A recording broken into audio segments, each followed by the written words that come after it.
Yeah, sound check me. I got nothing from you. I guess I should unmute. Oh, there you go. I said, how are you doing? I'm doing okay. You know, there it is. Very good. Very good. Hopefully this means you can see your grandchild sometime. Should what? See your grandchild sometime. Oh, yeah. Believe me, that's been the motivation for a while here. Very long overdue. Yes, I've never seen the child, and my wife got to see her for a few weeks when she was a few weeks old, like 1 to 2. So Yep. and now we get videos, right? So we have lots and lots of videos, and we're like, very cute, man.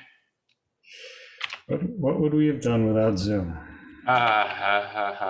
Yeah, I imagine the world would be a different place, but it's fine. Yeah, we can. Here, I'm gonna start official here. It's time. Yeah, so this is Coffee Compiler Club. Anything to do with compilers, language runtimes, garbage collection, typing systems, exception, garbage collection, I don't know what all, concurrency, everything else. It's all fair game. Ask you mute your mic if you are not talking so I don't get any background noise. I'm recording this. It goes live on Twitter when I get around to it, generally within a day or two. I reserve right to moderate, never had to do it. It's all good. That's it.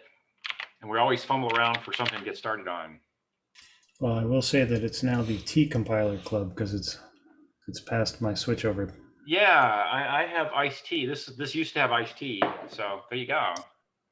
So I did have a topic that caught my eye of sort of seeing what things the JIT can promise you. So you have tools like EBPF, where you say, I am going to write a program and I am going to make a syscall and hand my program to the compiler, to the kernel, which is then going to run my program in kernel space, in the same memory space with the rest of the kernel, but safely, because there's a verifier that looked at your code before it JITted it and said, you didn't do any of the sketchy things. Okay. There's no infinite loop here. All of your loops have finite duration. Okay, where does this thing? Where does this thing exist? I've never heard of this. I've never heard of this thing. So originally, the Berkeley packet filter was put into the kernel for TCP dump, so that you could say, if I try to send all of this traffic to user space, I can't do that. I don't have the bandwidth to do that. I need to do some filtering in the kernel before I send packets to user space to only give you the things that you want to TCP dump. However, once there was a JIT in the kernel, people were like, you know where it would be a convenient place to put new functionality? In that JIT that's in the kernel. Yeah. So it has gradually expanded to being able to hook anything in the kernel where there's one of these hook points. So now you can hook essentially any system call and a bunch of other things and monitor what's going on in the kernel. I can't imagine anything going wrong with this. So it basically allows you to write kernel modules by compiling C with LLVM to this restricted assembly set, and then the JIT compiles the whole thing and supposedly doesn't break the kernel security model. Type assembly, but you're actually saying that the one of the things they demand is that it's halted. Yeah, it's halted. Like it's, if you loop based on the data, then it's like, no, you need to loop based on some kind of constant. That's interesting. But I believe eBPF is a virtual machine. Yeah, basically, yeah, right. Yeah. That's what I heard him say. Yes, it is a virtual machine. Yeah. Okay.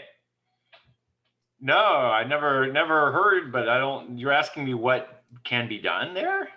Right. How much do you think we can build languages that are like, we know that this thing halts. We know that this thing doesn't touch certain data structures. No, as soon as you say it halts, guaranteed, there's a strong mathematical theory, which I don't have in front of me, that says every possible thing on the planet that fits into first normal form or whatever the hell, there's some particular logic property can be drilled down to constants because you can just unroll. This is the, I think this is the same concept behind this IDRIS thing. Have you ever looked at that? No. I'm not familiar with IDRIS. IDRIS. It's infamous in universities. I think it's like. Never heard of it. It's all good. Sorry, what was that called? But it is an attitude we use lots of places. You know, JavaScript VM promises us that the JavaScript isn't going to take over other people's JavaScript, even though they're all running in the same process space. That's a different statement than I've solved the halting problem. So yeah, JavaScript is Turing complete.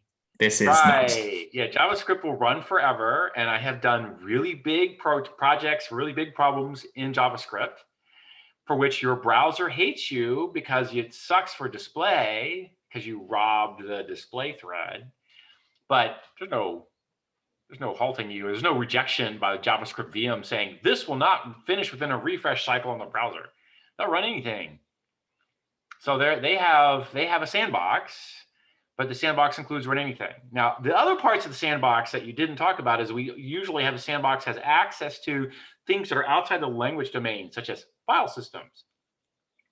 And the language itself has nothing to do with file systems anywhere, nothing to do with nothing, but it can make a syscall into the file system that says, please, Mr. Syscall, make me root and delete everything, or do a stupid thing I want to do because I'm root, right? So you had two problems when your little root guy got taken over, runs there, right? So first is obviously privileged escalation. So anything he's doing outside of the language spec has to be guarded very carefully. That's part of your sandbox. And the other thing you said was, and it terminates. And it terminates was like, oh, it's all fixed constant loops. We'll just unroll the sucker to the max degree and, boom, we're done. And okay, I'll put 1 billion in there and you'll unroll it to 1 billion and you'll take forever. And that's probably a bad answer unless the kernel actually has a fixed, reasonable short bound, you can have it be big. And then you have bugs, which come after that, which is like, I'm going to run it for this fixed known constant math, which is pretty clever and kind of obtuse and actually evaluates poorly with overflow into negative infinity. And now you're running forever because I broke you, right? So we're starting to get to my limits of the knowledge of this VM. I believe that the money that you are spending there is essentially count of operations in the VM. Okay, so that's a different, and yet again, that's more restrictive model yet again. You said it must terminate. Now you're saying it must terminate within a known constant, which the VM hands you. So it's an interpreter. With a counter, and then it kills you. These have been around for a while on other things. They're like fucking smart contracts on Bitcoin things, where the contract has to be evaluated as every part of the Bitcoin whatever, and they have to put a money count on it that you pay when you installed your transaction, and then it runs within a fixed constant length of time by counting virtual machine steps, right? These are floating around right now. Tezza, I think the Bitcoin called Tezza does this. So it seems like a fair amount of bookkeeping because every time you have an if that could go down branch 1 or could go down branch 2, well, you've got to count that as the max of the expensive paths. No. What the kernel, what the Tezza guys do is simply shoot you down. So there's a thing that so you don't know at compile time, oh, this has too many steps, go away. It's like, sorry, your timer's done. There's some verification they'll do that says it fits within a constant X, constant Y, or it doesn't. And you can do doesn't, and we'll just chop you off. Right. I don't know what they did some other rules. They might be a little more hardcore and say, in fact, we will demand that you fit within a constant. So yeah, you have to do an if statement and a max bounds. And if I loop with the constant bounds, but there's an if and it all goes worst case scenario, it's exactly. You ever do any hard real time? You always have to take worst case scenario. What's the worst case scenario? Well, it missed in cache, it missed here, it missed there, and then the interrupt hit. Then the stack overflowed, and the TLB page missed, and then they had to page fault and swap, blah, blah, blah, blah, blah, and it runs on and on and on, right? And the worst case scenario is ludicrous, and yet, if you're flying a missile, physics don't wait for nobody, so you can't do it, right? So yeah, worst case scenario. I know the Tezza's guys have had do a worst case scenario analysis, but I think they allow you to like run up to a limit, and they just do it like saying, and also we'll just secretly sneak in there and if counts greater than X, kill, and now you have a new program which is the same as the old program, except it dies the silent death of whatever your exit death is when you ran out of timestamps. And I know they handle contracts that say shit like, for doing your best effort to deduce the current future price of Bitcoin by running this predictive model, and then transfer money or don't when the model predicts X, but the model has a built-in timer that just runs steps until it fails, and then it says I'm out of steps. I do my cleanup with 5 more steps and I'm out. So you can ask how many steps and abort yourself, remaining, and abort and do your cleanup. People do that, and that's a hard guarantee on the count of steps, but you're aware of it and you're doing some advantage to it, or you're taking advantage of the number. I talked to And you think the ability to just kill at a certain time means that we don't really need like strict subset languages that are less powerful than our full languages to do this little kernel of thing needs to have more guarantees. Right. The usefulness is different. There's a rule that says I will only run things that have a hard guarantee that end at time X. And I will enforce that fucking rule by counting the X steps, and at X plus 1, whack, you're done, right? And then, we'll put maybe into the semantics, you have an exit value, and one of the exit values, I ran out of time. And that's it, you're out of time, and This is mainly designed to get rid of the ring 0, ring 3 switch. Is that the... That's his problem. I'm talking about Tezza, which has a different problem, but it's the same issue. Yeah, the EBPF. So it's cheaper to JIT something and run it in the kernel than it is to go back and forth between the kernel and user space. Is that the idea? Mainly, Yeah. yes. And that's... You can do more. You can do more things efficiently in the kernel. Yeah, And right. last time I was messing in this space was a long time ago when... Yeah. I'm reading the page now that showed up in chat. Yeah, if I want to say something like, wake me up if any process on the box touches this file on the file system. So you insert that is much more efficient if I write a 1-line program that goes, hey, you just did a sys open. Is the file this file? If yes, go wake up that thing. If no, get on with your life. Yeah, right. And doing it at the sys level in the kernel. Sure. Other than you ask what guarantees can a JIT do? Here you can do anything once. But if you want to have a hard whack within a certain count of a clock cycle, whatever you're going to do there, that has to be enforced. And what can you do with a language level enforcement versus a soft level enforcement? It's like a pre-compile ahead of time. That's a harder problem, exactly as you talked about. Well, okay, find your worst case path through. So there's some verifier I'm reading on here. Does a compilation, who knows? And then no user mode goodies. Yeah. Who knows what the bytecodes are, which is all fine. And that's, LLVM's compiling to it's perfectly fine. Yeah, it's also, just to be clear, I mean, it's still giving that little program quite a lot of power of things it is allowed to do. So I mean, the trust model, I think you've already gone through the front door of the trust model to get to the point where this code gets run, right? Well, they're claiming the sandbox is complete. Now, you could argue that as soon as you created such a sandbox that you moved away from the known sturdy sandbox of ring 0 to now a software complicated sandbox, which might be leaky. Yeah. Right. But if it's allowed to examine the network packet. Yeah, right. Yeah. There's like, can I do malloc? Okay, how much malloc can I do? Can I do all your malloc? Can I run you out of memory? Right? Every resource you get that's out of your language spec, they have to manage the max count. But if I see every socket write call, if I see every socket read call, I mean, talk about man in the middle, like. Yeah, right. Yeah, this is the man in the middle. Yeah. Yeah. So I mean, am I misunderstanding it, Aaron? I think the rule was you get 1 malloc at the beginning, and then you're done. That's interesting. Okay. Which is entirely fair. And in fact, the Tezza guys have something very similar. You have to roll up all possible mallocs into a sum that they know ahead of time. And they'll pre-compute it, but if it just doesn't come out to some reasonable constant, they'll Yeah, they're just like, how big would you like your playpin to be? And the kernel will either be like yes or no. Right. That's the decision point. You say upfront all resources are going to consume, and we'll tell you get to run or don't. But if you get to run, you get to run, and then you get to probe all the corners and make sure we've closed all the doors.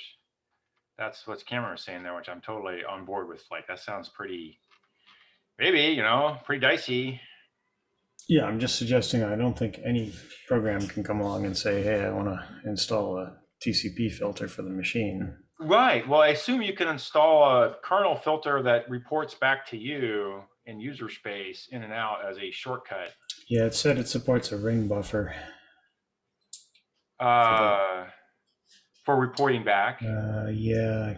But what do you do about cross-process things? And then that gets into the, what's your security model?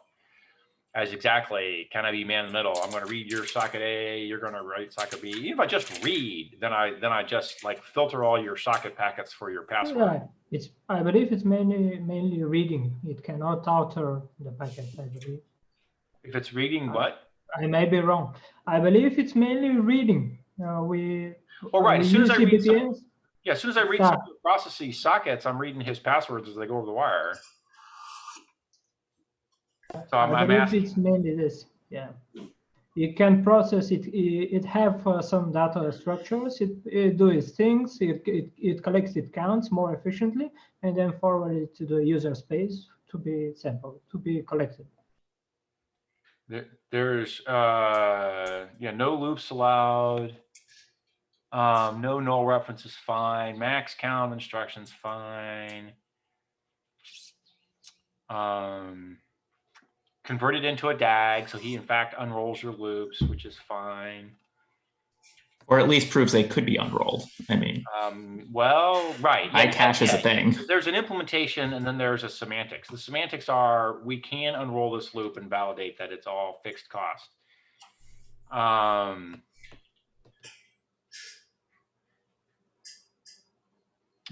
Right, but I don't know. I haven't yet seen where he talks about what he can do cross-process, and that's I'm interested in. And then maybe that search for ring buffer in the URL that was passed.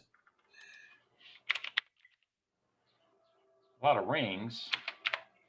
Ring buffer, maybe ring buffer with no space. Okay. Yeah, printing to the ring buffers, but that's not cross-process yet. Like, I don't see a yes or allowed or no disallowed cross-process. Yeah, there was something about a memory mapped file. Yeah.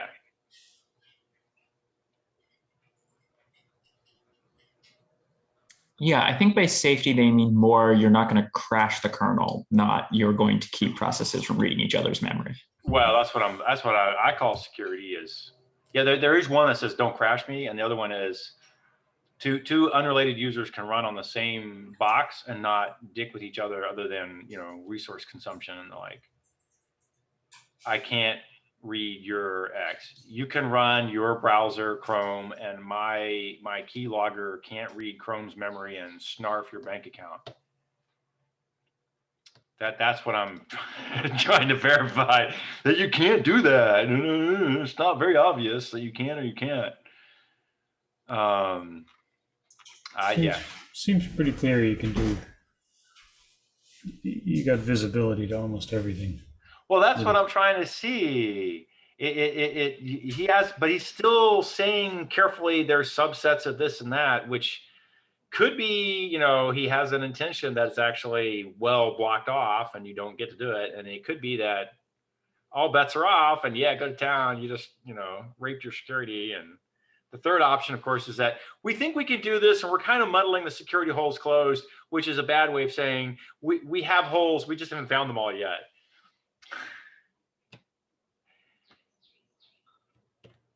Huh. Yeah, fine. Interesting.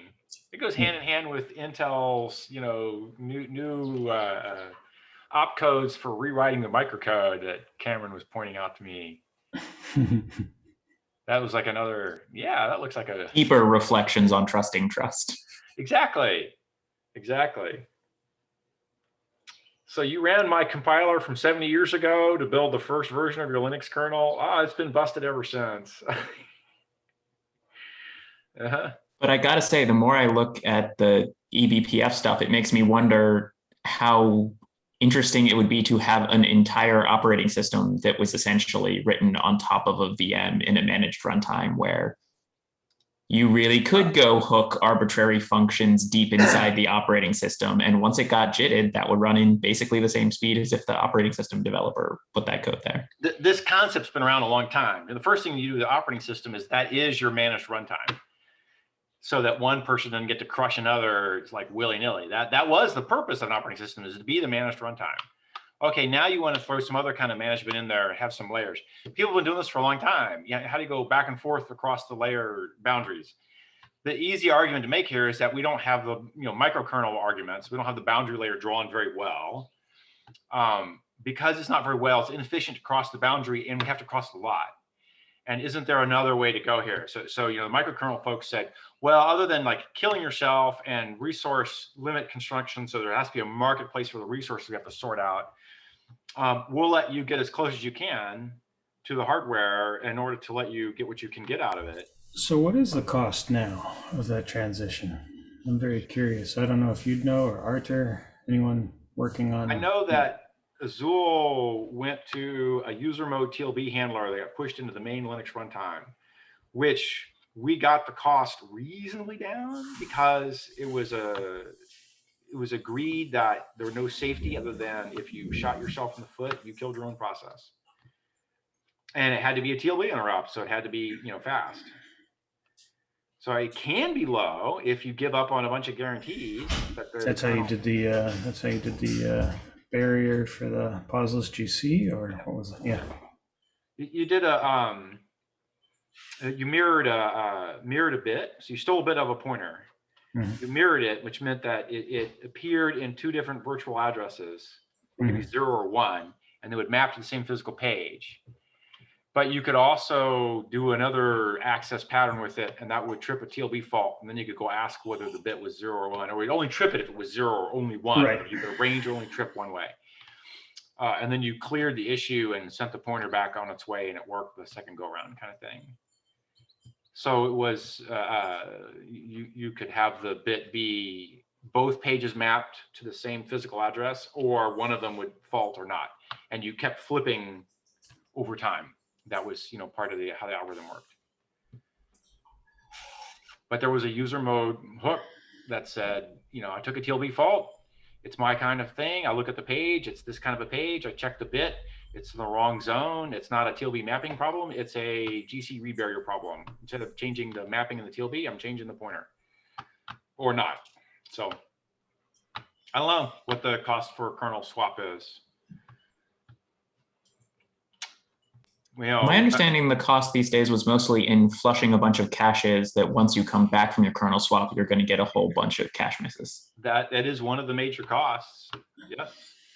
So if you switch processes, you pay that cost. If you're in and out of the same process and you don't do a lot of work in the kernel, your L2 is probably all still good, and your L1 maybe took some hit. Depends on what how long the kernel's screwing around. Well, that depends if you did a little cache flushing just to make enough room in the cache for the kernel's work versus if you're like all worried about Spectre and Meltdown and you dump the whole thing. No, yeah, well, so the kernel doesn't bother to flush your cache. The hardware just does it. That's part of the hardware coherency protocols that are running around. So that's not, you don't, the kernel doesn't say, I'm going to flush a little bit of, the kernel doesn't track how much cache he flushes. He just does his thing, and the hardware busily flushes as he needs. And then when you come back running, however much got flushed. That's what that's about. Whereas Spectre and Meltdown are user mode processes only and don't involve the kernel, but they want a kernel call somewhere in there or a cross-process call somewhere in there to warm up somebody's cache. But they typically don't need very much cache from the other guy. In fact, they want the one line they're trying to rob out of and not any other line kind of a thing, right? They want to carefully arrange that all the bits in question are in or out of cache. and then they go touch the other guy who then dibbled some of the cache lines, but not the rest. And then they do a timing-based query on all the cache lines to see if they got diddled or not. And that's the side channel. So yeah, Spectre and Meltdown are hard on your caches on purpose, but they're not in the kernel. They're trying to read something, which I guess Meltdown reads out of the kernel by doing exactly this kind of game we're talking about, where they timing mishmash after a kernel call. Yeah, interesting. I don't know. Fixed the EBF thing. So it looks like 150 cycles for a syscall. Doing what? What's the syscall do? Well, just that's Yeah. just the call itself. Yeah. But the main point is that the eBPF is triggered by event. You have to attach it somewhere.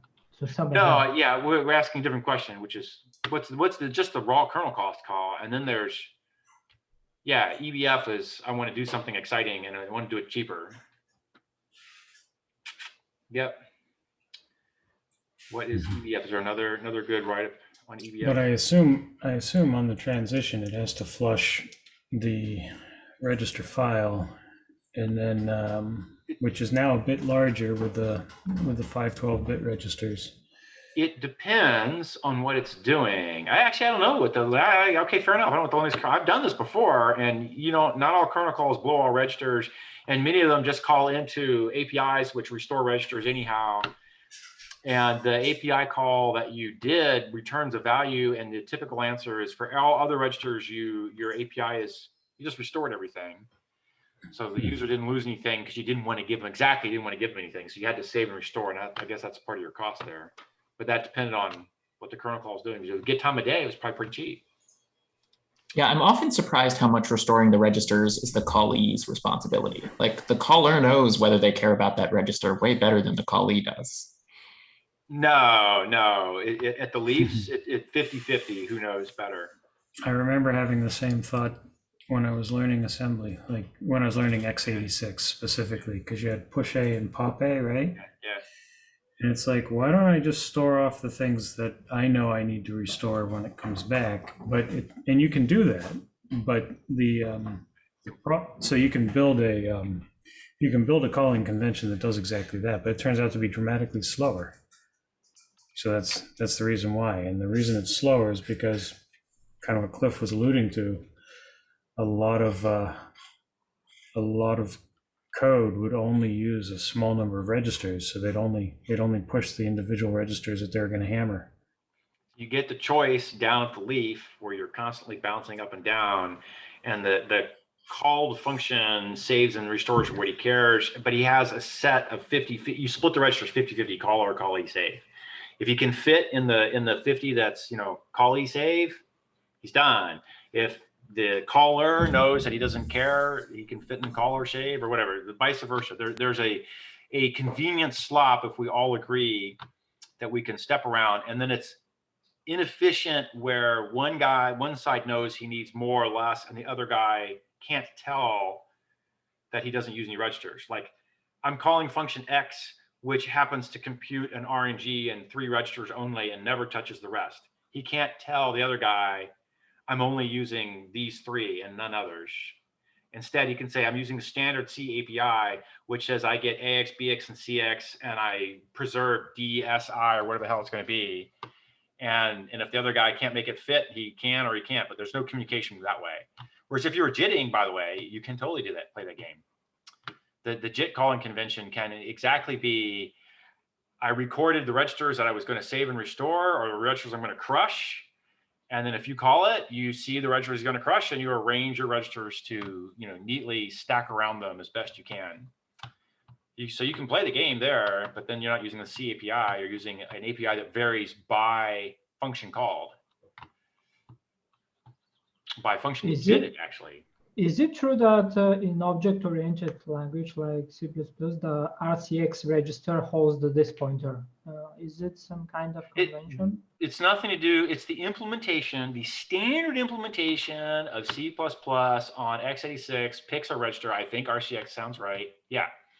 There's no requirement for that, certainly when I was compiling Spark, the input 0 became output 0, output 0 became input 0. That was the register you put your base or this pointer in. So it can vary between even C++ implementations. It's not standard. Yeah, it could. Yeah, there's no need. Yeah. But I was trying to saying with the JITting calling convention, like Java calls Java, it's all JITted on both sides.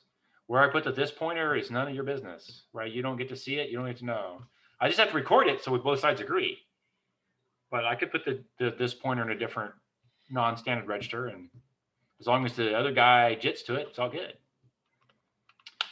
What really happens, of course, is that I get called from the interpreter in C1 and C2, and that's too complicated. So we do, in fact, settle out on a register, and it was, in fact, the first argument, which was, I think, CX. And more annoying behavior was that we had to have a return value in AX every time, even if you're returning something like a float, because the interpreter wouldn't know float stack from non-float stack. We eventually fixed that, but for a long time it was everything returned in AX, no exceptions. From Wikipedia, which is never wrong. Okay.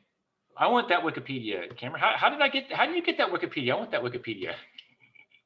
Well, anytime you find something wrong, you just change it. Exactly.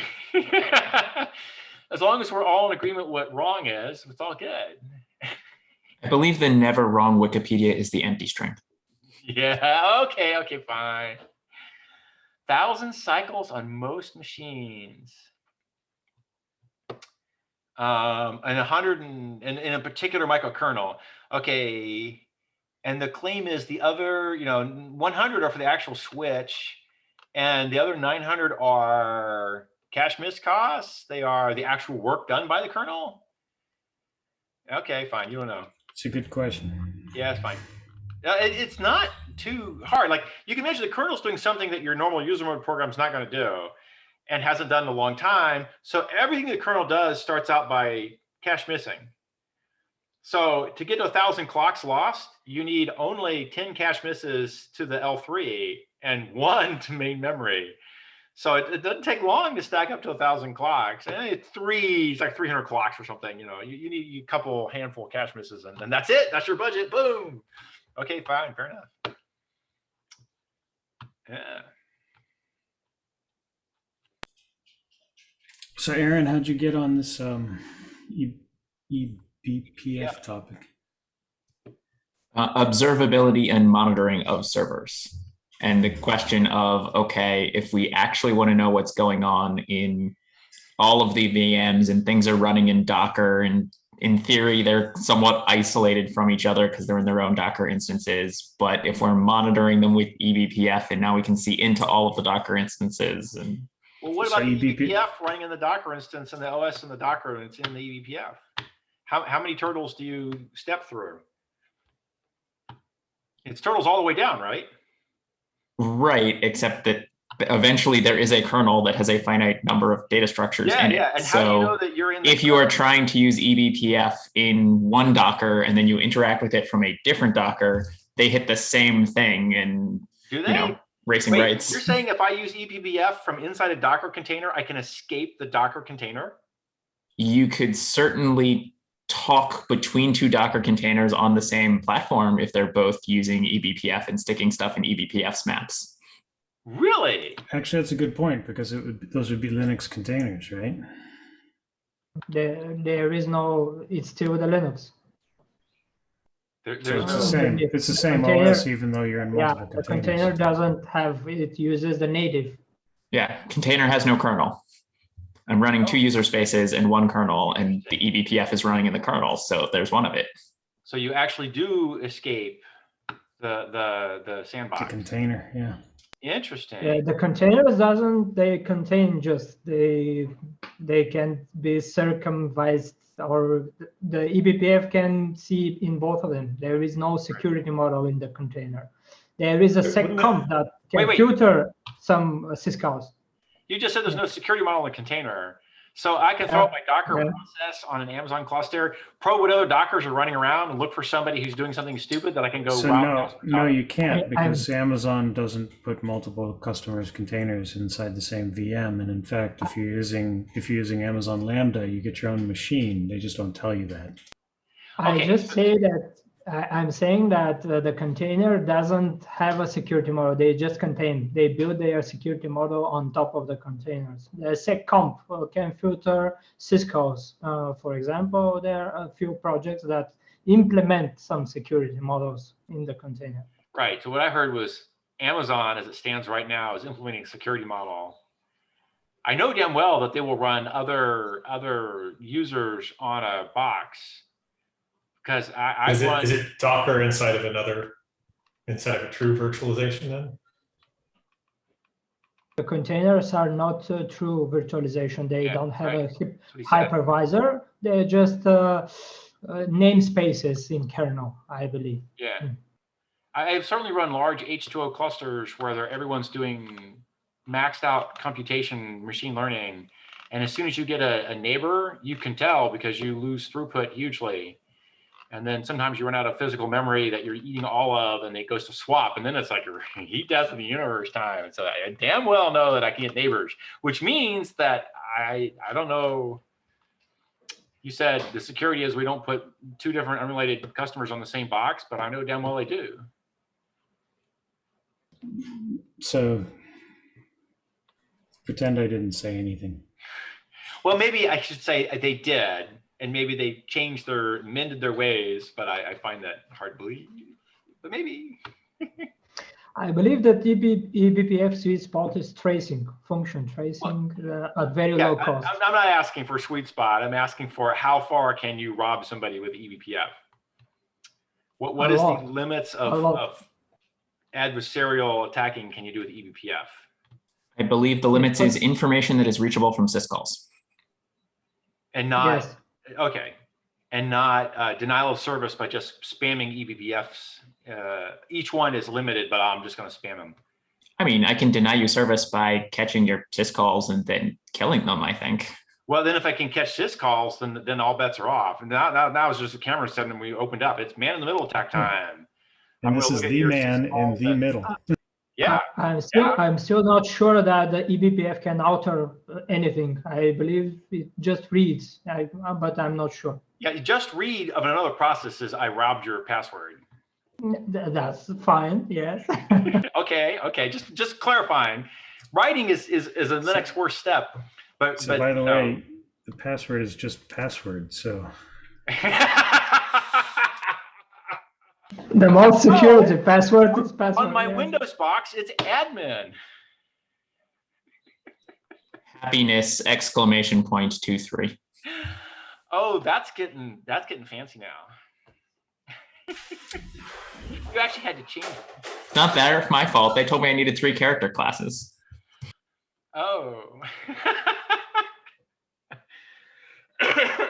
Yeah. What I do is I buy an NFT and use it as my password.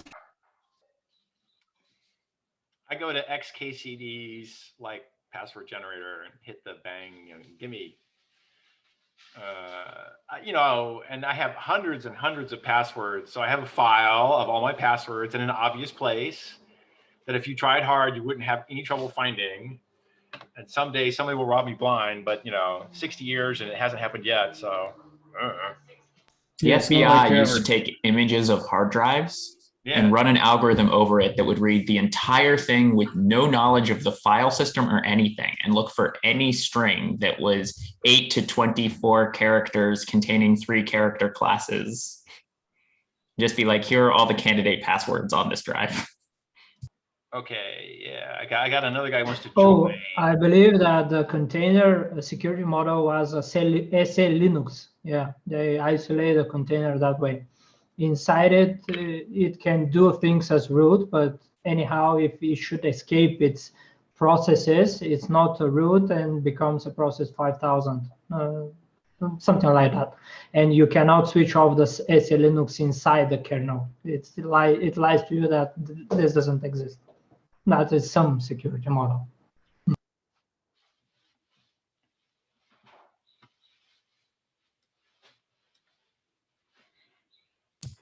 Yeah, I think the main moral of the story with Docker is Docker not equal Solaris jails. Yes.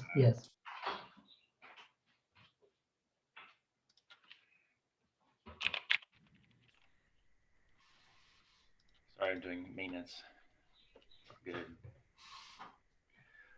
Okay, what else?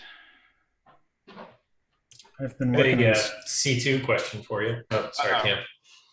Go ahead, Mark. Oh, So I had a what can you optimize out question. So I was writing some stuff the other day and feeling dirty in doing it. yeah. And wondering what are the limits on optimizing out a synchronization? Oh, a synchronization. Yeah. So under the Azul or the standard JDK? Well, standard. Yeah, standard JDK, I didn't do anything with locks before I left, and I don't know. I know bias locking came around, and I don't know what it's But that, like, bias locking optimizes out the cost, but it doesn't optimize out the behavior, right? Well, okay. So the Azul. So I should be clear. Like what I'm doing is like two back-to-back synchronizations on different monitors, Right. And I want to be sure they don't get mixed, right? And like the second one really has no reason to be there. There's nothing. It's the only bit of code that synchronizes on that, and like I only have it there so that it can't get mixed in with the above. And like wondering, is it like from the Java spec, is it legal? Like Shipalev has a thing. He says, if you use synchronized new object, that could be optimized out. It's like, okay, but I'm not doing synchronized new object. I'm synchronized on an object that does like exist. There are references to it. The usual as if rules apply, which, if you can't tell from the language semantics, you can't tell. So if no one else is looking at that lock, then the lock can be removed and no one else. But I'm locking on a published object, right? So if no one else has that object never escaped, it doesn't matter if you locked on it or not. Now, we'll give you a happens before relationship for everyone else on the planet, but no other locking semantics. And an x86 will hand you a happens before relationship like really cheaply. Certainly the Azul collector that I did in C2 before I left, so not what Archer's working on, I did bias locking, and inside a biased region, I stripped all the bias locks away. So I pre-locked you, pre-locked, long time in the past. Now your lock is held. So if I see nested locks within a locked region, obviously those can all be thrown away, and then you go to town. So that's the semantics. You were pre-locked since the last era, and therefore all your locks are mine, right? All your base are mine. Okay, but I don't know how far the Oracle folks went. If I'm hearing what I want to hear in that, the fact that the object I'm synchronizing on is visible to others, it doesn't matter for bias locking. Bias locking. Right. Yeah. I mean, the bias. I'm not talking. I mean, I guess when I think bias locking, I'm thinking of the performance of it. Right. It maintains the locking semantics, but optimizes it down to free. To free. Yes. Right. Yeah. But it maintains, like, as long as the semantics are maintained, then yeah, that's good. The main rule on bias locking is if somebody else actually wants to take the lock, then there's a big cost to be paid. But if no one wants to take the lock, you test on entry to the function, and that test is typically a predicted 1 clock cycle. I have it pre-locked, and there are no locks in and around. That particular lock is never locked again or has any coherency in the body of the function up to all the inlining it came through with. Yeah, on that, was it which they're removing bias locking, right? And is it 16? That's I'm sad to see that go. It's yeah, a nice discussion freebie. About why. I think it was related to the Loom stuff, and just synchronization is considered antiquated. So why maintain complex things for it? That's why I'm still on JDK 8. Yeah, because it still works and is efficient. Yeah, I love synchronized, right? Like you need it quickly. It's there. Just don't do it heavily. Just don't do it. Yeah, I mean, right. If I'm I'm fixing a bug, I'll throw down a synchronized and life got better. Then I can go work on a concurrent, algorithm. I don't see any reason to yank bias locking other than they somehow weren't getting performance out. But claiming we should all using the streams thing is just like ludicrous. Well, it's just, I think Loom, like everything with Loom, like it's so different. It was, Loom. Loom might have a whole nother equivalent game to be played. and they could get the same effect in a different way. I mean, it could happen, right? I don't know. Here's somebody's discussion on, oh, that's Rust, and Rust-like things, mutable. What is Verona? This is some research. Yeah, it's some research language from Microsoft that has some new ideas to explore. Okay. Mainly in synchronization. Right. I haven't checked too deep. Yeah, I'll have to go stare at it hard enough to actually understand what they're trying to say. I haven't seen anything that looks exciting in 30 seconds, so I'll come back to it. Yeah, I looked at it some time back, but well, you got any? You remember anything that seemed like it was good? Not much. I didn't realize it was still going, but it's pretty active. Huh. 6 contributors, but last commit 16 days ago. I don't know.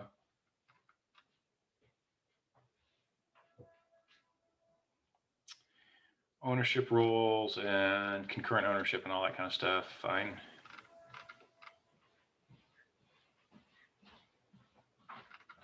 And yeah, I have to stare at it some more. I do think the synchronized concept is broken, but it's right. I'll agree. It's like it makes life convenient.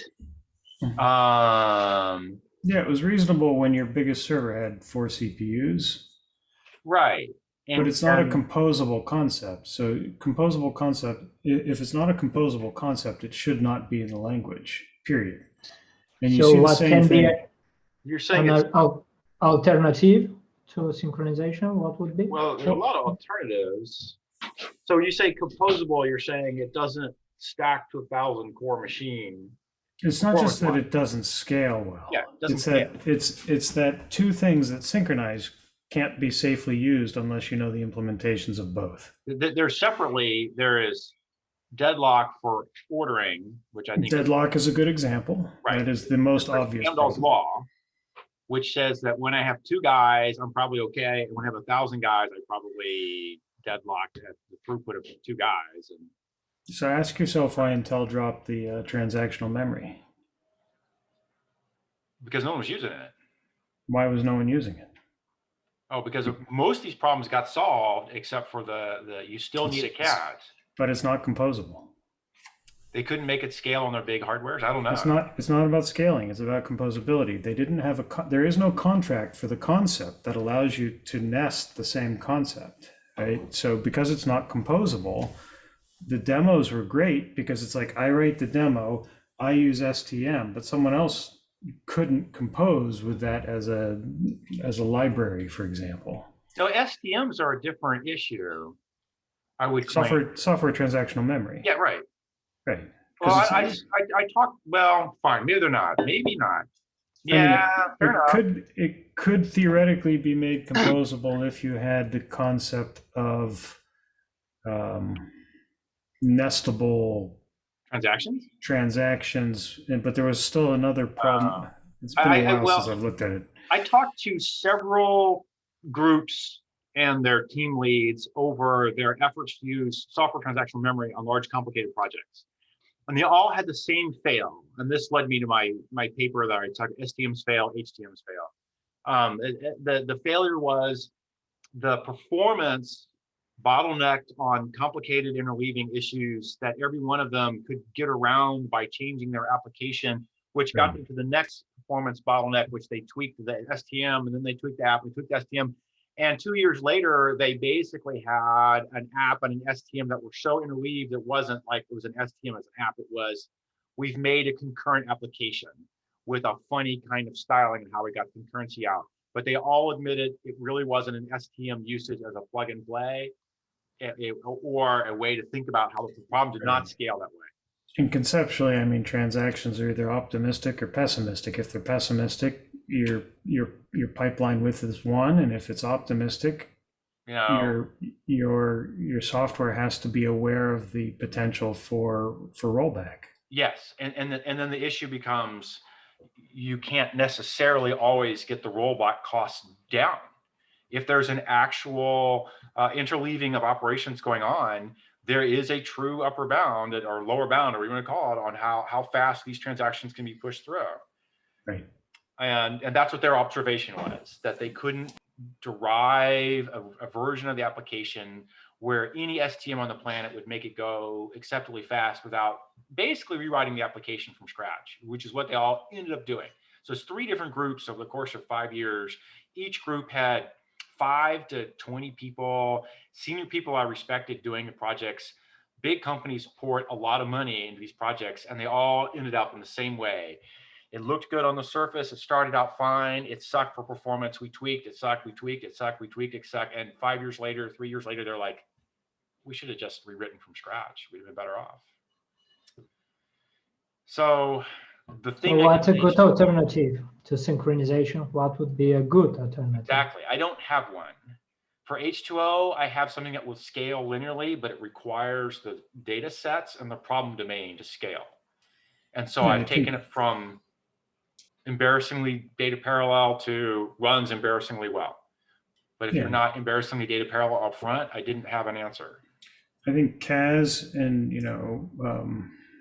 and some form of eventing, and you're, for as if I had to pick off the top of my head, the lowest level that I would need to do to replace, let's say I wanted to replace synchronized or the concept, and I want it, et cetera.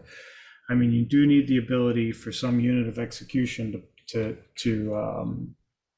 park and to unpark. Right. And you need CAS, and I think everything else can be built on those. It's really raw building blocks, but I hear you. Okay, so I did that's not an alternative though, right? That's just we could build blocks as long as we have CAS. That is a building block to start. But I wouldn't want to build blocks. That's the point. They're broken by design. Your thoughts on multi-version concurrency control, that MVCC? So I want to throw in, there's 2 kinds of concurrency in H2O. There's the bulk data parallel, bulk synchronous parallel MapReduce style, which works really well for a lot of problems. And we had another style, which was a lot closer to what Cameron just said, which was continuation passing style, more or less, where you could fork off processes, tasks indefinitely. And then you had a convenient way to join them all efficiently, convenient and to code and efficient to run when you needed those results to be ready. But you still had to be aware of cross join points, thread points. That algorithm, it's concerns about the data and the data interchanging and data synchronization. That one, that's the basic style that the MapReduce got built from, but many other things got built from it that didn't fit into the MapReduce paradigm style. And the observation that came out of that was that most of the tasks you launch shouldn't be small and cheap, and you can launch them by a lot. And if you had a join point that you just carried along that everyone joined against, the set of outstanding, not yet completed tasks that had been launched was typically pretty small, because if I eagerly joined, every time a new one joined, I eagerly cleaned out the ones I had already completed. Then I typically had very few things to join against, and this is cheap. So does that assume that you don't care about join ordering?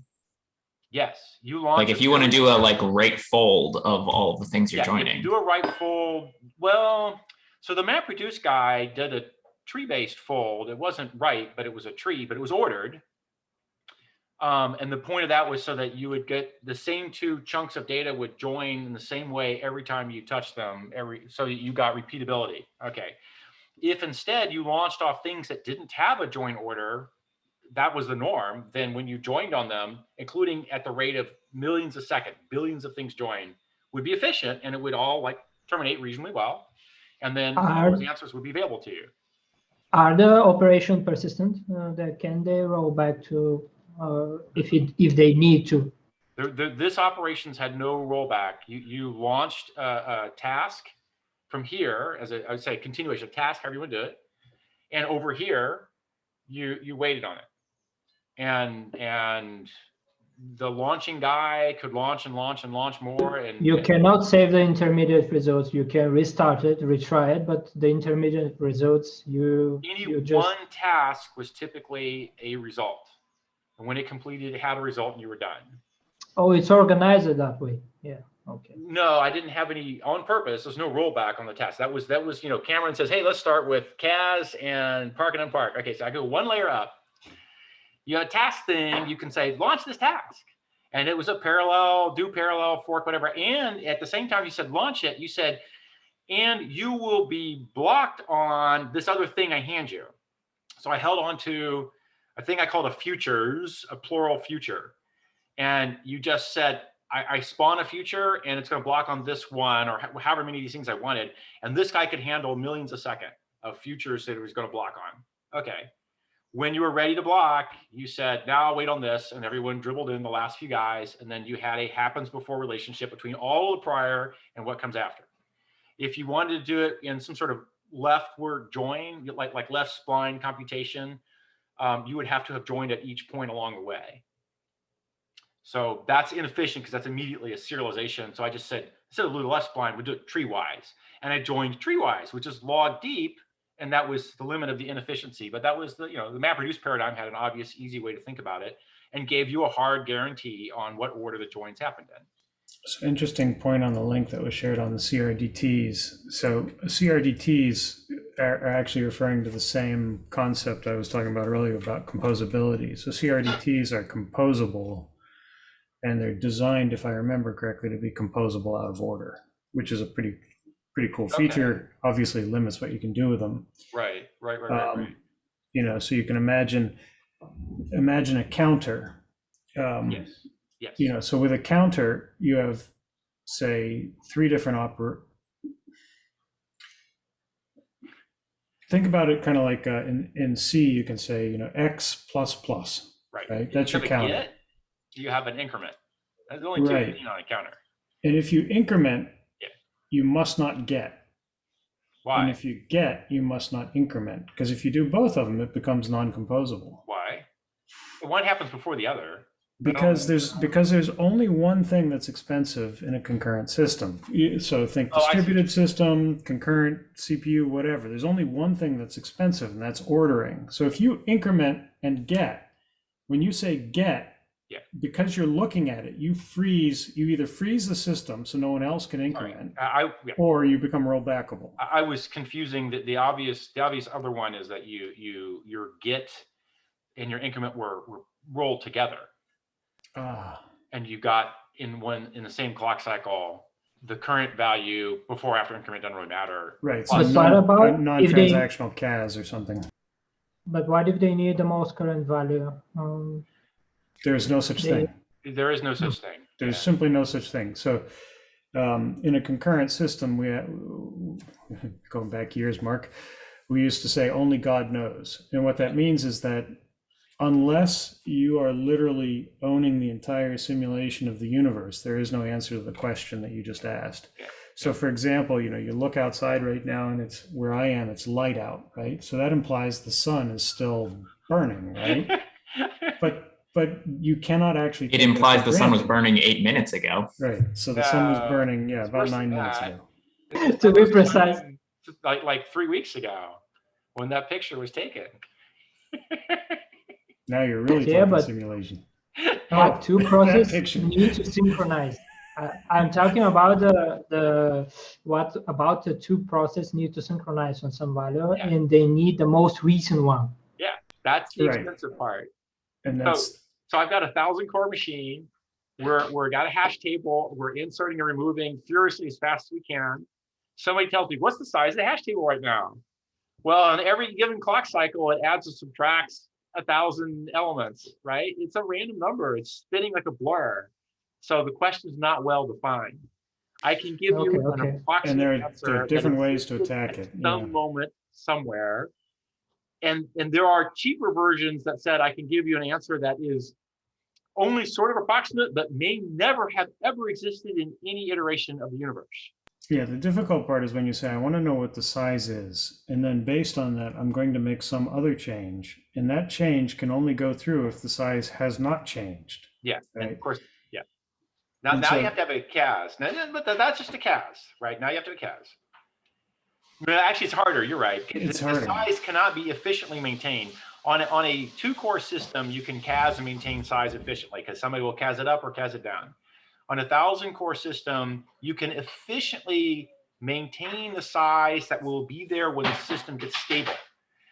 But you do not have a single word that you CAS against because you will totally bottleneck on the single word you're CASing on. So you had asked about MVCC, which is actually a really interesting question, particularly with respect to functional languages, because they often use persistent data structures, which are, don't tell anybody, but persistent data structures are basically MVCC implemented in memory. So Yeah. similar concept at any rate. But what the MVCC does is it says, okay, when you reach into the cookie jar the first time, at that moment that you reach in, I'm going to clone the entire cookie jar. Now, it might be a lightweight clone, so it's there might be some wonderful copy on write and blah blah blah. Is almost a tree. The structure is a tree, so it's right. easy So copy. tree. So for example, Clojure, for example, uses the 5-bit tree thing. Yeah, exactly. So Bagwell's hash map array trees.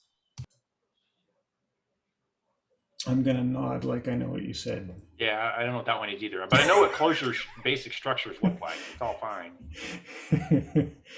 The problem is there's so many words and I can't file them all. And the MCCV only allows one writer, I believe. They cannot be concurrent, right? Only one writer has to be. Yes, almost all perf. MVCC implementations have to. So it doesn't actually require only one writer, but there has to be only one stage incrementer. So there is some point that has to be conducted in series. And in fact, that's what I was trying to say earlier. The only expensive thing in distributed systems, in concurrent systems, is ordering. That's it. Everything else is free. Everything else is free. Only ordering costs. You can take the MVCC updates and tree them up to get an effective higher throughput rate out of than doing them one at a time at the top layer. You doing anything in the next couple of weeks? I got people paying me big bucks to go make their. Yeah. All right, that's not me. Make their shit go fast. They've made some terrible mistakes, and I'm busy trying to correct them. We could argue, you have a certain entertainment value and a certain interesting problems to go after. These guys have a reasonably interesting problem, and they have money. If there is a problem, there is opportunity, of course. Yeah. So just concept up the concept of log tree rollups on your MVCCs. I took 2 MVCCs, I made a bigger one that spanned both of them, and I declared them in some order, and I have a fatter one. And now repeat up the log tree. Yeah, so the skip list I was talking about the other week, that was actually built for MVCC. So that's the project I'm working on. Yeah. Cool. Yeah. Brutal. I still hold by non-blocking hash map. And it's a little bit different game, but not too much different. And it scales really nicely. Well, I needed the ordered behavior. Yeah, you need an ordered property, and I would claim MVCCs don't have necessarily the order property amongst independent, unrelated MVCCs. So what we did with the it's what we called the ordered map interface. So it's the equivalent of like a sorted map, I think, in Java. Yeah, sorted map. Yeah, I got it. But it's a completely different looking API because basically what it gives you is conditional first and conditional last, and conditional next and conditional prev, and conditional ceiling and conditional floor. So next and last, of course, take no parameter, but the rest of them take a key. So you can basically say, if this key is in the map, give me the ceiling for this key, which means if it's in the map, return that key. Otherwise, return it's kind of like that. What's it called in IEEE 754? The next. The next. Oh, but yeah, right. There's a roundup. Okay, find you the next highest or lowest key value. Right. Find the one, the next one. So it makes the map easily sliceable. Iteration, by delegation. It's pretty handy. Well, I can certainly iterate a non-blocking hash map cheap and easy, but I don't give you any order guarantees.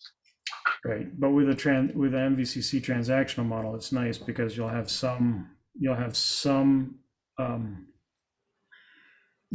tables that are involved in every transaction basically, and you'll have some tables that are involved in 1 out of 1 trillion transactions, right? So you need a data structure where you can basically say, my read level on the MVCC, there's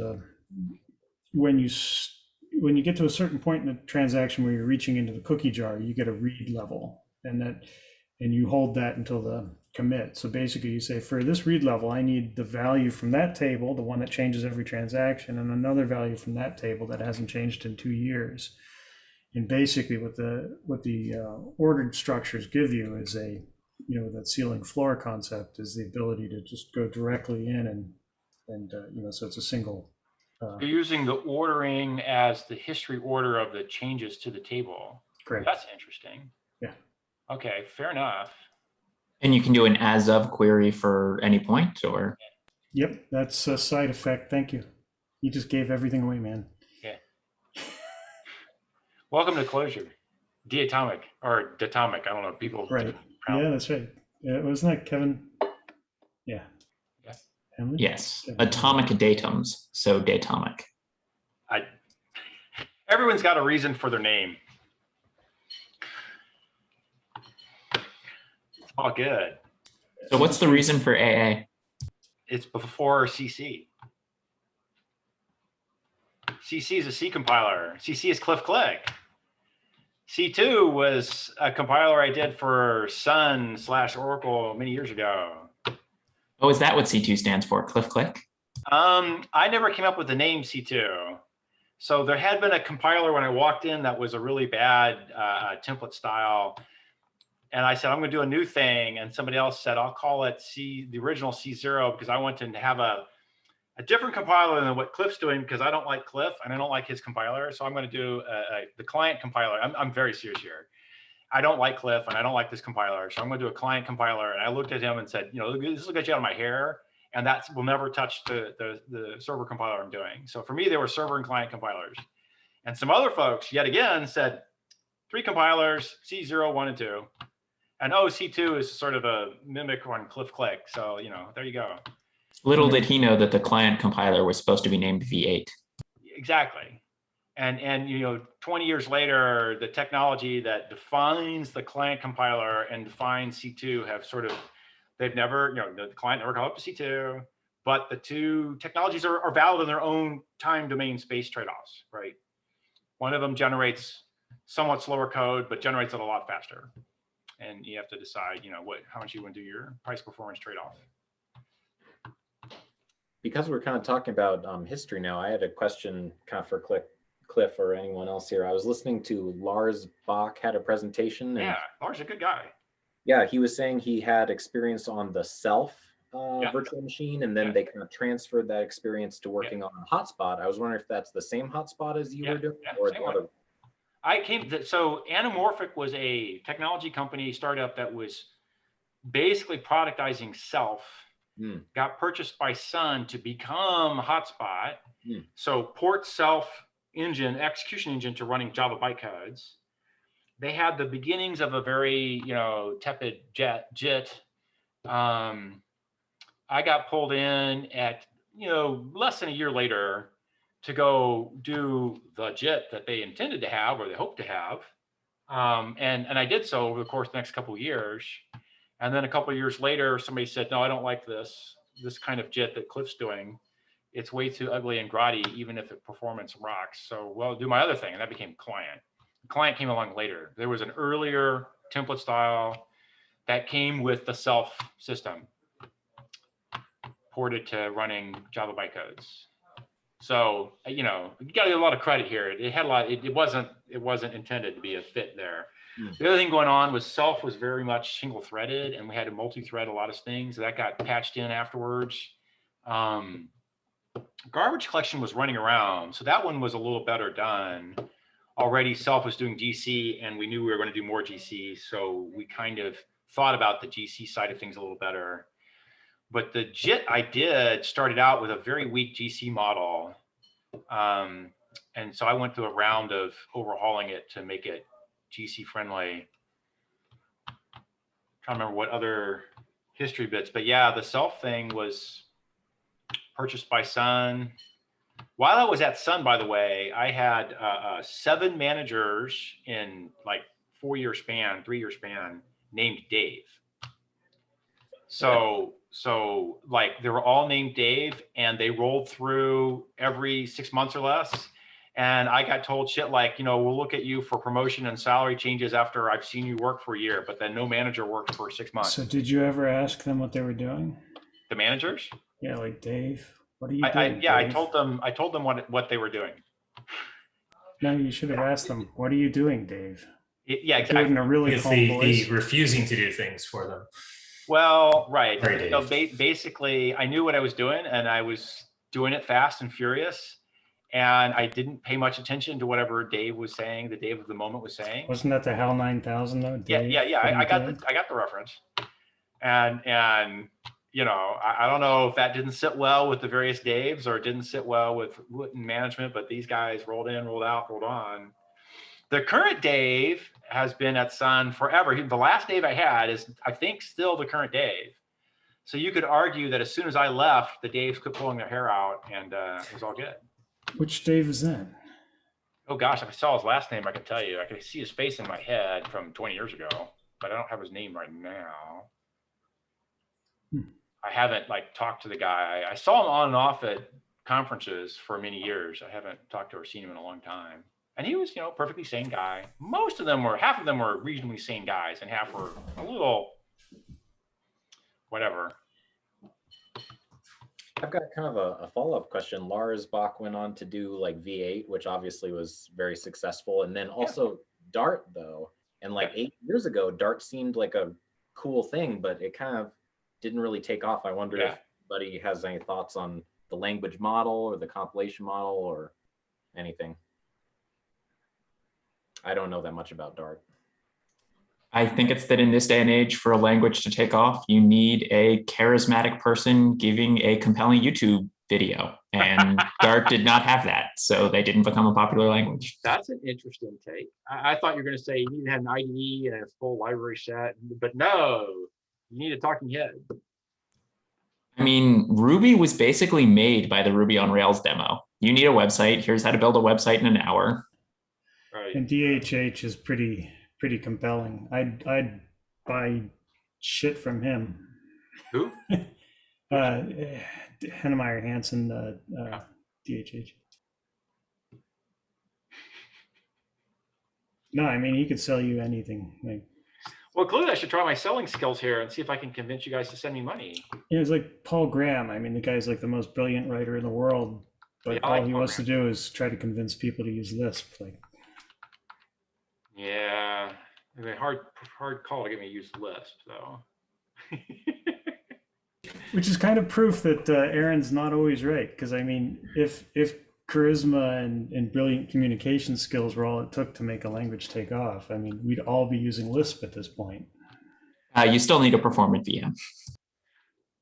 Oh, you said VM. You need a VM. C.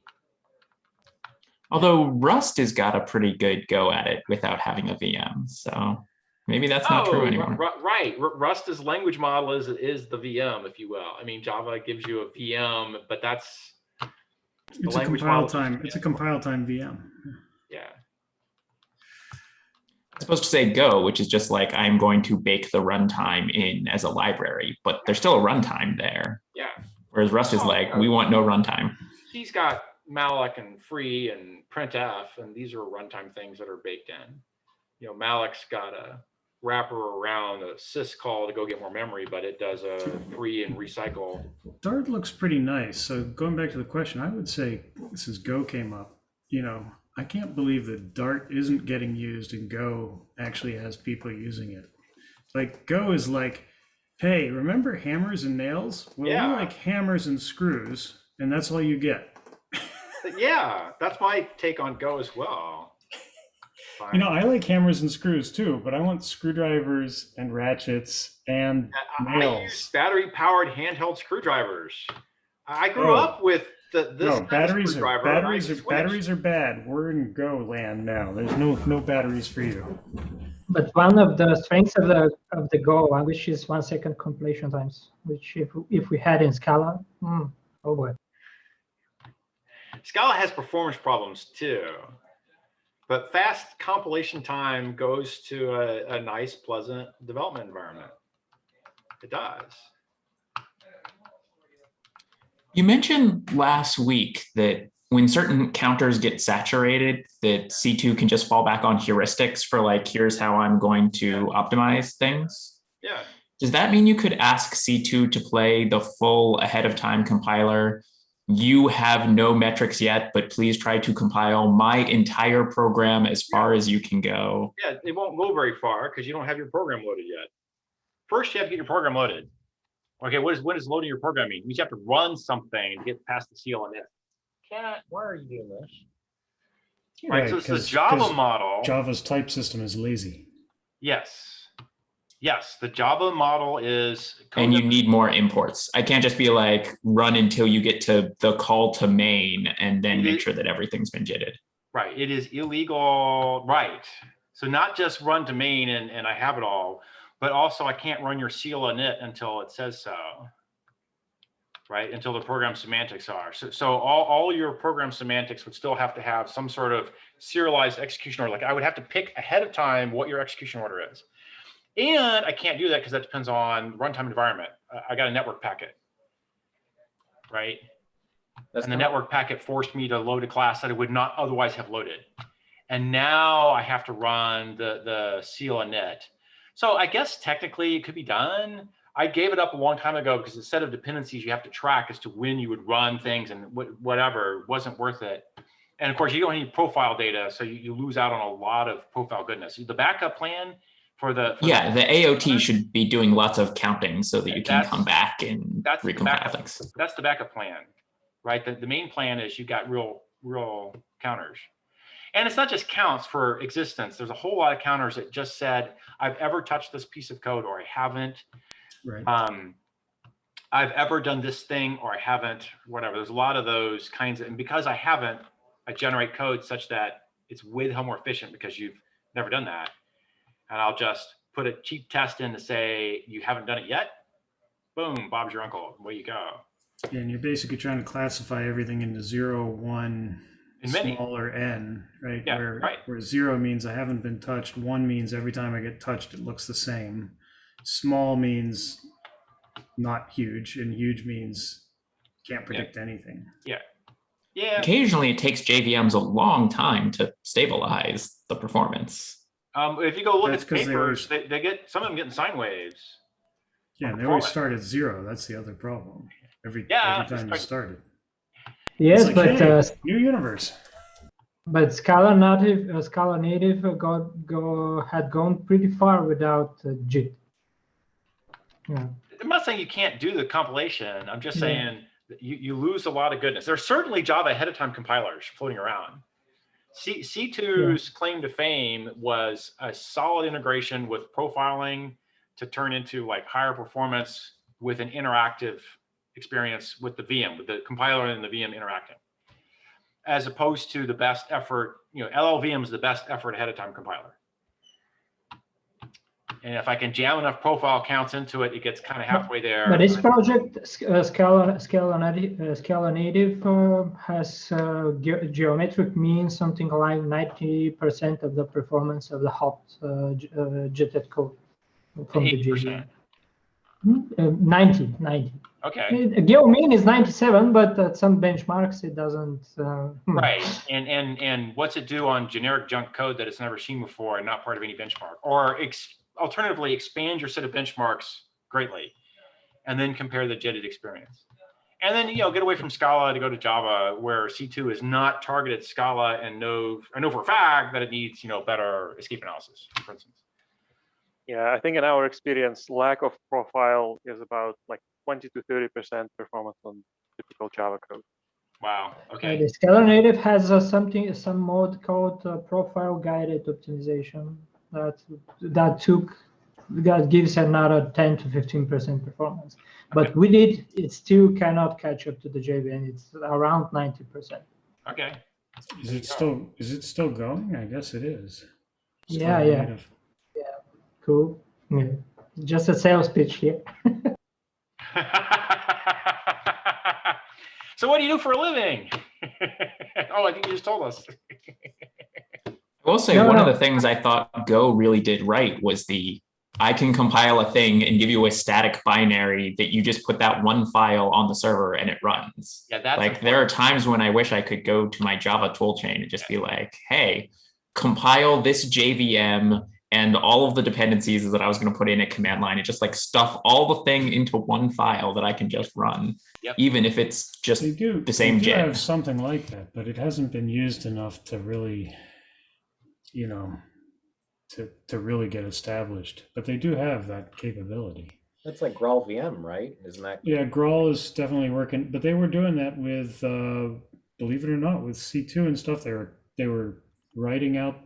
But yeah, Graal does it as well now. Yeah, but I would claim that Scala native is faster than Graal. I have benchmarked a lot of programs, and a lot of them are Scala native compiled are just faster than Graal native.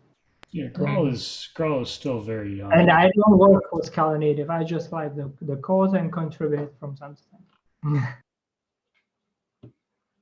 I think the idea behind Graal is that in 10 years it'll be stable and fast. They have the money. They have the money to rule the world. Years coming already. Graal's been around the block a while. I mean, look, things take time. Yeah. Okay. Fine. But I think Gil at Gil Tene at Azul. Yeah. I mean, he what he said to me is like, I went home Friday. I came in Monday and everything was faster because someone had checked in a new people optimization into the LLVM repository. We just picked it up for free, and he said if you want any argument why to use LLVM, that's the argument that wins. So because he was talking about the switch when they were switching to LLVM from whatever they had before. Yeah, that kind of sucks for me. All right, fine. I did some fun stuff at Azul. What do you mean sucks for you? Yeah, I did. My work is sitting on a shelf somewhere at Azul. I did some fun stuff. I would like to see it see the light of day. I think most of the stuff you've written has seen the light of day. Most of it has. That's fair. You're doing okay. All right, fine. I got a lot of projects that no one has ever seen before that might be interesting. People might be like, "What the hell? You did what?" Name a few and tell us some about. Well, I can tell you tomorrow's SPX stock market within a R squared of 0.25, where 0 would be random and 1 would be Oracle. So that is substantially better than random. And I've done it with. That's cool. Yeah. 30 years of backtesting data done every few seconds on an H2O on a modest server.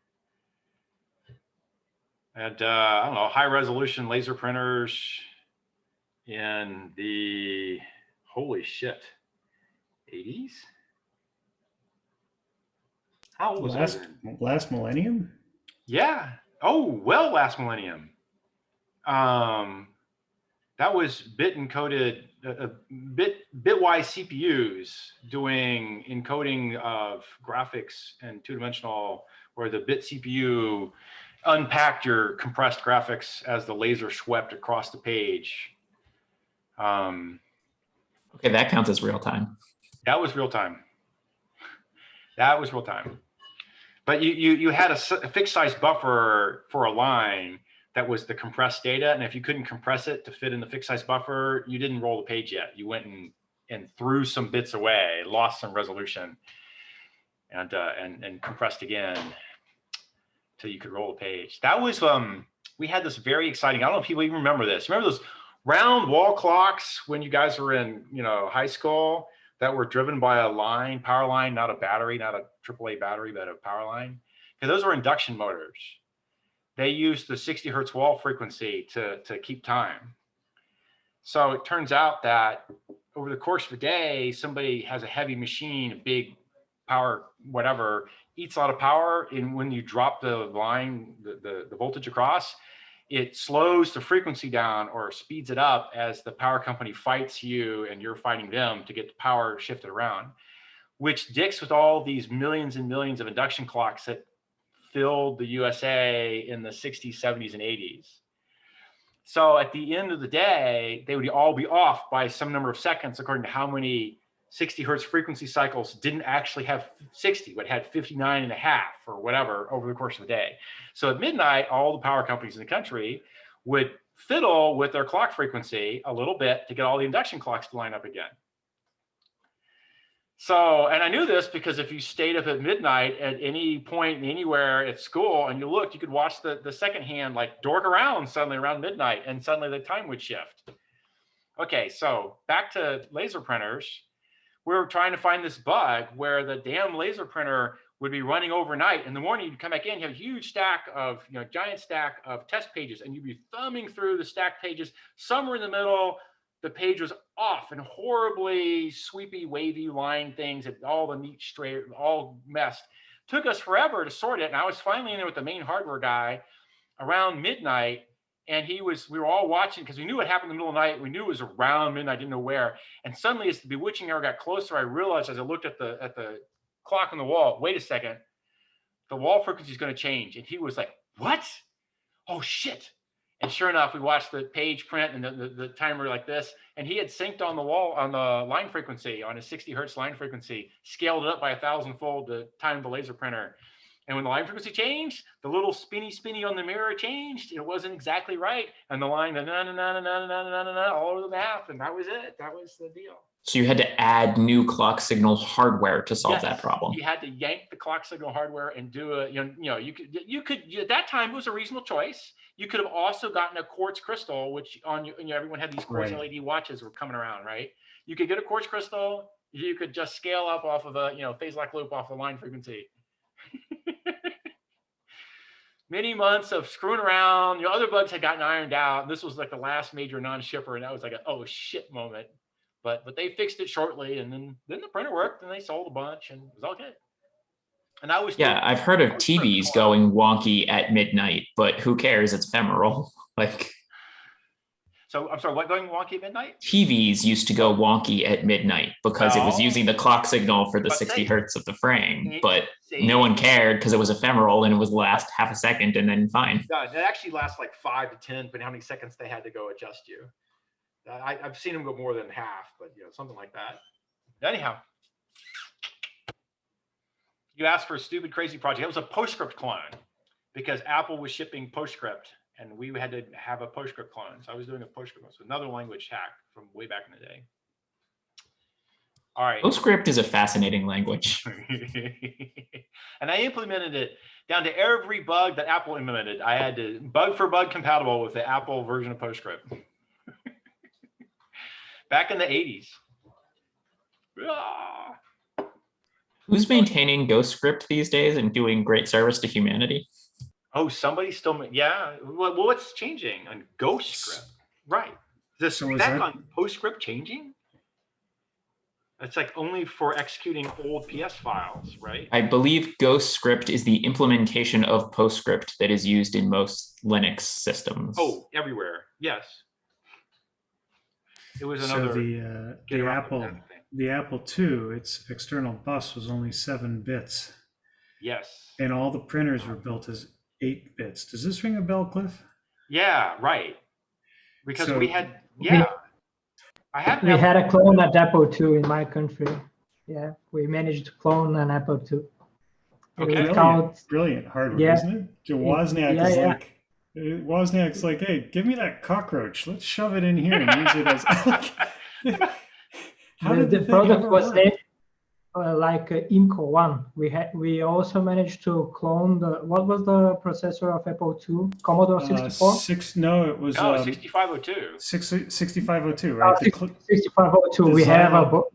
We have a clone of the chip. We produce it, manufacture it, a clone of the 6502 chips. It's called something CM something. Where are you? In Bulgaria. But the 6502 was a clone, you know. Yeah. The 6502 wasn't really a clone. It was a No, it was a clone. It was a twin. It ran at the same speed. It ran at the same.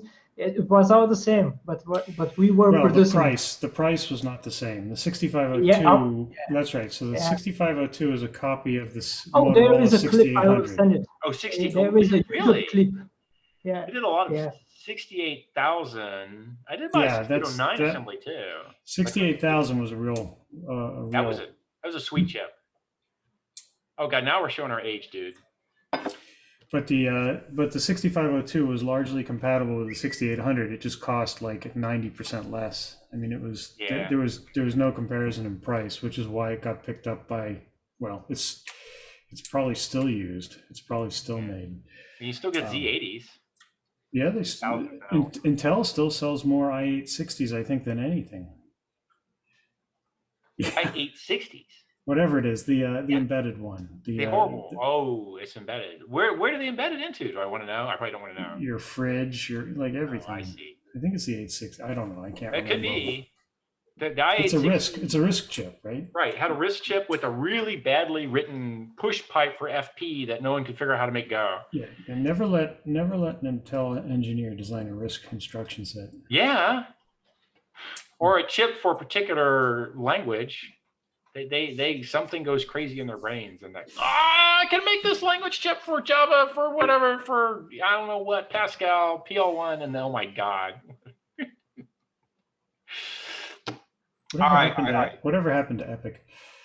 But yeah, the 6502 is interesting, and then the floppy disk driver for the Apple II was amazing. So Wozniak basically wrote in the right number of instructions to let it come all the way. It's like my buddy and I sat down and hacked the first virus that I'm ever aware of.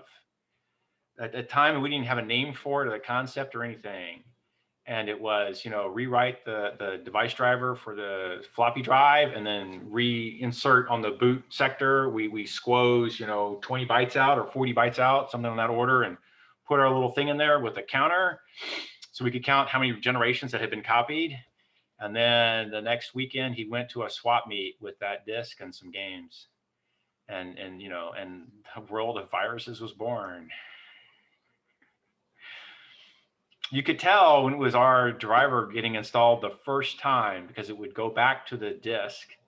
You could hear the damn seek, right? It would go back after boot and rewrite the first sector. Did it sound something like one extra of those noises, and that was it. Your disk was poisoned.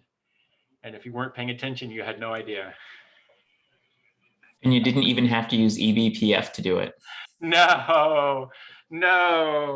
That's the whole. That was the myth that there was a virus that would make your hard disk spinning fast. So here is the original story. Maybe. Well, we weren't trying to have it kill anything or crash the drive or wipe your. We wanted to spread. So it can't destroy the hardware. So yeah, just one extra seek at the track 0 and write, and then you were done. And it bumped the counter, and the counter had only had 1 byte. And we got them over 200 like a couple weeks later, and then we knew they had been wrapping, and then like, okay, God, I don't know how far it went, but it went far. Okay, well, now I'm reminiscing about shit from 30, 40. God. So who has worked with SIMD? Well, yes. So MMX, SSE, AVX. I generated code for those. C2 generates code for some of those. What do you want to do with them? Well, actually, I'm looking at some of the tensor work. Yeah, I bailed out of generating code, after I left Sun, but I totally was using it. I mean, it seems like if you're unrolling stuff, like. Right. Well, they're short form vector. No, we used MMX when I first came out because it was way better than the standard 80-bit stack thing came before. That was the first step. So you just use one word out of each register, but that was way the hell faster and easier. XMM 0 to 7 are actually 8 different 80-bit floating point registers, but they also alias as 8 different 64-bit IEEE 754 registers. Yeah. It changed models from only being the 80-bit on a stack to being 64-bit real registers, and they had aliasing games, and then they had another 64 registers, or 128-bit registers or something. A bunch more registers showed up. And I started on the path of short form vectorization, and I left Sun before it was done, but I thought it had been done for a while now. You can look for, SSD, SSE, SSEX, Java-XX : use SSE or SSEX or something. And that might have been, by now, flag might have been yanked. It was just turn on or off using short form vectorization and SSE ops. So anyone doing anything with those right now? Archer? Oh. Well, yeah, nothing in particular. I mean, I'm not doing anything particular like related to this. LLVM does, and it's this kind of code, of course. Yeah. So any loop that looks vaguely vectorizable, I would like to believe LLVM. I don't know. Yeah. Are you trying to get them to get used? Or are you hoping to use them for something particular? Oh, I'm planning to use them extensively, but so I was reading this past week the kind of a meta-analysis of code that's out there, that the instructions are almost not used at all. Yeah. Like when they actually look at the code that's been generated and whatnot, and so there's some various discussions as to why. And part of it is that loop unrolling actually sounds like a pretty clear fit for it, but outside of that, there's almost no way to accidentally get an optimization that uses these. Right. So you unroll. But why we produce wider and wider and wider instructions if we don't use them? Because if it does, because you put them in kernels, you put them in codecs, hand-rolled codecs. So if I take a Java program that does a bunch of FP math, it's pretty easy, and you would claim it's SSE compatible, and I put it in a hot loop, and I run a big problem set, I am almost surely entirely memory bandwidth bound. And whether you run them as one at a time standard x86 ops, or you run them as batched SSE ops, no difference, because that's not your bottleneck. Right, so you have to really be carefully screwed together to make SSE work and actually win with memory not being the bottleneck.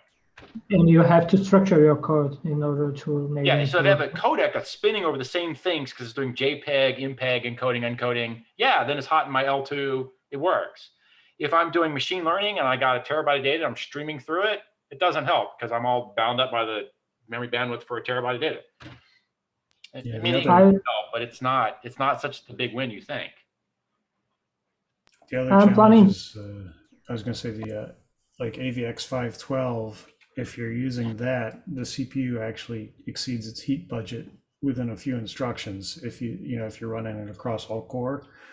So you may have a hand-picked chip which is running at close to 5 gigahertz all core. Just saying. And then you start running AVX 512 and it drops down to 3. So besides hot loops, what would be a good use of those registers? ML. ML. So one of the things you have to keep in mind is that executed instructions is not the same things as instructions in the binary. If I look at the binary, most of those instructions have nothing to win by vectorized things, but the stuff that tends to be really hot is I'm doing some matrix multiply by large data sets and large dimensions. And that may be a lot of the cycles of the program running, even if it is a tiny percentage of the code. Like the tensors must flow. Deep Let's learning. do the matrix.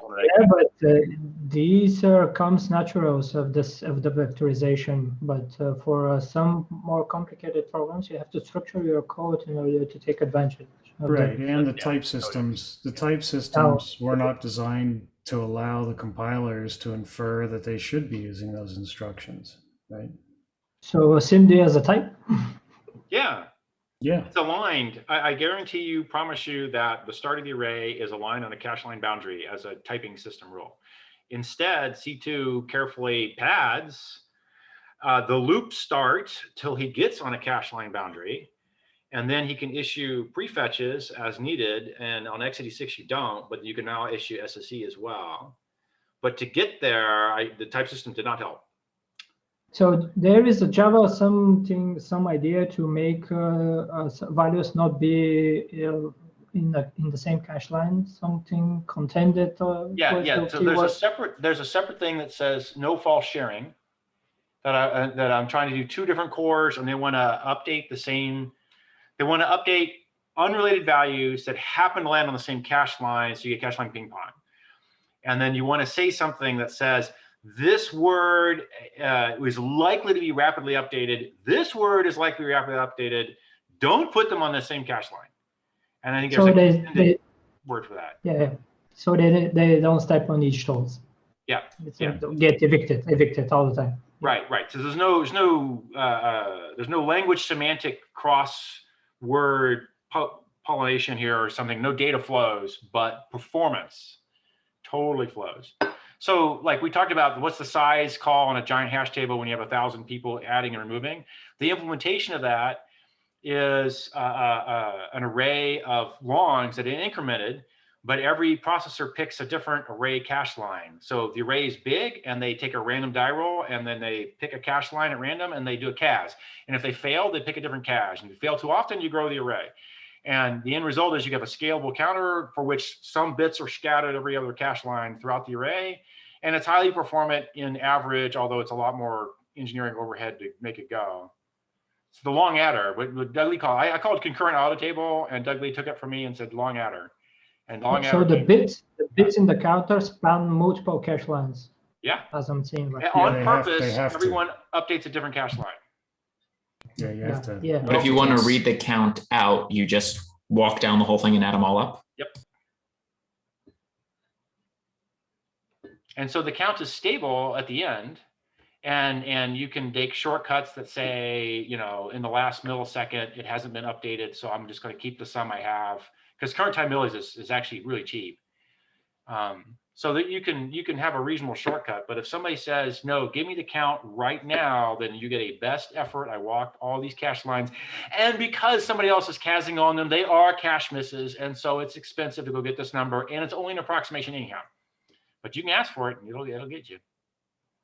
So I have a variant on that, on the long adder called the Long Estimator, which does the same thing with probability, which works really well if you're just a bunch of threads are incrementing a count, right? Probability. It's like every time I see a contention on the CAS, yeah, then I decrease the probability that, increase the probability that my next increment will be a no-op, right? But then when probability says, oh, I actually get to do the increment, now I'm incrementing it by n times. In time. So yeah, so it's like it's exponential backoff. Yes, for a counter, but you get like it doesn't have the memory explosion that the long adder has. It should be log-based backlog, right? Should generally trend toward less than 2. Right. Yeah. Yeah, I mean, in practice, the probability is usually 1, and then it pulls back 2. Each thread has its own RNG that's pretty cheap to compute. Yeah, the thread local random is as free as anything can be. Okay, cool. No, I hadn't heard that one. That would actually probably work well on C2's counters where they saturate. Yeah, it seems to work well for when you're if you're only incrementing by the same number every time, but you have any number of threads doing it, then you get the fair approximation. That's interesting. Okay. Little memory. With little memory. Because when you try to CAS, you get the number that you missed by. No, he's saying if you succeed in the CAS, you succeed by an amount of how often you delayed. Yeah. So if my probability is 1%, of actually doing a real increment, then when I do a real increment, I increment by 100. Right. Right. And whenever I have CAS contention, I decrease the probability that I'll decrease the try probability a and real double one. the weight. Yeah, yeah. So there's a local and then count. periodically pull back. Basically, right? you're saying I got a local counter, more or less, and then periodically I jam the local counter into the main counter. Sort of what's going on there. You're actually making a slightly different argument that involves random numbers, so I only jam in a random version of the local count. You could imagine I had a local count that I locally incremented, and on a probabilistic basis, I attempted to CAS it into the main count, and if I fail, I just give it up and ran away and did other things for a while, and then came back and tried again later. But it's as soon as I'm going to maintain n local counts, then I have to start thinking about padding, and now I'm just wasting too much memory. Right. Now it's too difficult. So instead, you said I was just gonna have a back off. That's one number. Right. I pad in time instead of in space. Yeah. I like it. No, I like it. That's cool. All right, folks. Here we are, hour and 45.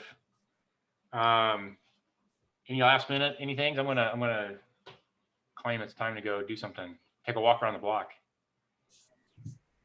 Show off your Band-Aid. Show off my Band-Aid. Yeah, see, there's my shot. I got it.